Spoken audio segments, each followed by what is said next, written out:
This thing is so nice. It honestly feels so good to be back in like a 240. I don't know what it is about me, but I kind of have a thing for old Nissans, I guess. Both my GTR and the 240 are from the same time period, yet they're so different and alike at the same time. They're both really like driver oriented. If you guys seen the center console on my GTR, it's pretty much like facing towards the driver, and that's like the exact same feeling I get while being in the 240. First things first though, if you're new to this channel, please hit that subscribe button. You don't want to miss out on any of this build. It is gonna take a while for me to like do everything. Yeah, you don't want to miss it.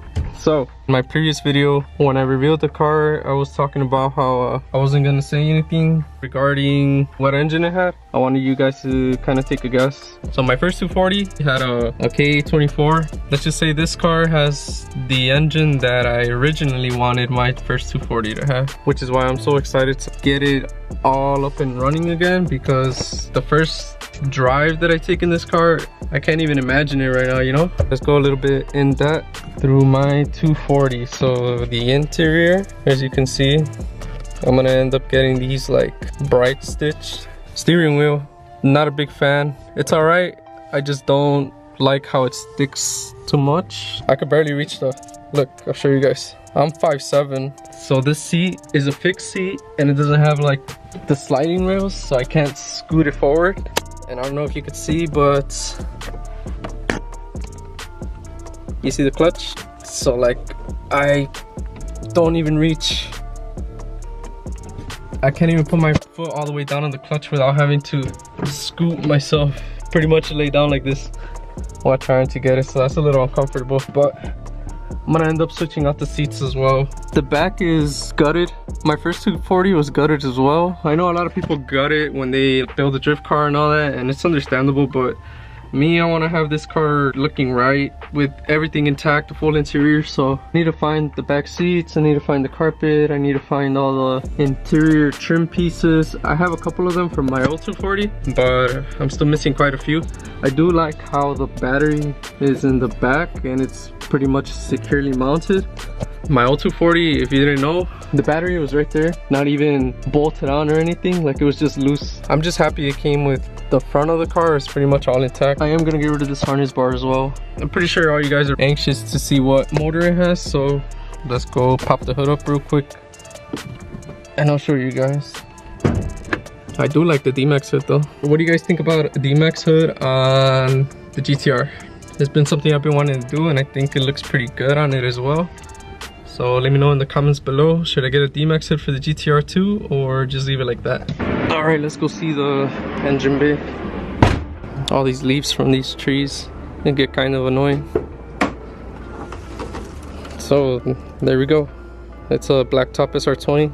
I originally wanted an SR20 on my first 240, but I couldn't really find any within my price range at the time, so I ended up settling for the Turbo KE instead. There is one little issue with the car that I haven't really told anybody about. So according to the previous owner, from what he told me, that he was drifting one day and the car shut off on him and then he turned it back on and it started knocking. I haven't really had the time to kind of figure out what exactly went wrong. I'm gonna end up pulling the motor, but I did want to turn it on to see how it sounded, how bad it was. But so Alex was here the other day and we were trying to get it started. We thought it might have been the battery at first, but after jumping the battery, we quickly realized that the battery was good. The car still wouldn't start. I think my starter went out. We even tried hitting it and it wouldn't turn on either. Let me give you guys a walkthrough around the car. As far as the body goes, there's little to no rust at all. Obviously there's like little surface rust right there. It has a KBD body kit. Probably gonna end up doing the Type X kit instead. It doesn't look too bad. I've grown to like it. So you guys see how this side doesn't have a side skirt? The other side actually does. It's kind of a tight fit, so I can't really show you. Can you guys see? A little bit. But it has a side skirt on this side, no side skirt on the other side. As far as I know, the engine is completely stock, from what I could see at least. It used to have a wing, the 326 wing, but the previous owner sold it before I bought the car, which is all good. I was gonna do the Type X wing either way.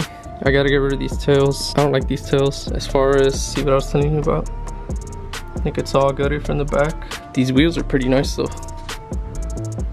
I thought about putting them on the GTR just to see how they looked. They are 18s, so I think they'll look pretty good. Yeah, like I said, little to no rust. When it comes to 240s, if you know, they tend to get really rusty. This side is kind of bacony, but nothing too bad. As far as I know, stock trans, stock motor. Like I said, I got a pretty good deal on it. I know it's gonna take a lot of time and money to make this car what I want it to be, but like I said, my main concern was like the rust. I wish I could show you guys the underneath.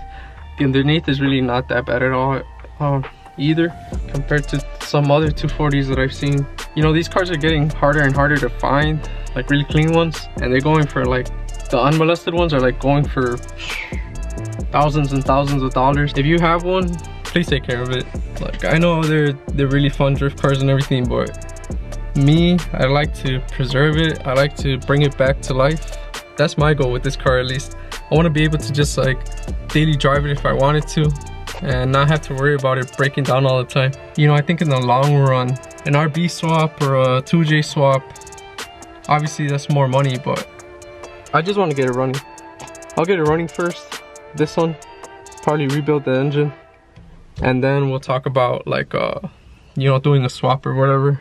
Just trying to bring this thing back to life. I really do regret selling my old one. If you guys have any parts laying around, like interior pieces, or know anybody that has them, please contact me on my Instagram, GTR_Danny, or leave a comment below. You know, I read all my comments. I'm looking for the interior pieces first, probably, and then depending on the weather, it's really nice out today here, but depending on the weather, I really don't know when I'm gonna start tearing it apart, because say it starts snowing, it's really hard to, it's gonna be really hard to push the car into the garage. That's my brother's Evo, by the way. We now have the GTR 240, the Evo, and the Z. So if you guys, you know, are interested in those cars and all, please hit that subscribe button. I appreciate literally all of your support. I'm gonna take my time with it. It probably won't be done until maybe next summer. I'm aiming for next summer. I'm gonna get a new starter, so the next step in the process would be to start it up, see how bad it is, you know, and go from there. But yeah, after getting it started, then we could like tinker with it and see what went wrong. Yeah, pretty much pull the motor. We pull the motor, we open it up and see what exactly happened, what was causing the knock, if it could be salvageable. But if it's done, then I'm gonna have to do a full rebuild. I can't wait to get this thing up and running. If you guys want to stay up to date, please subscribe. Thank you for watching. Leave a thumbs up, and I'll see you next video.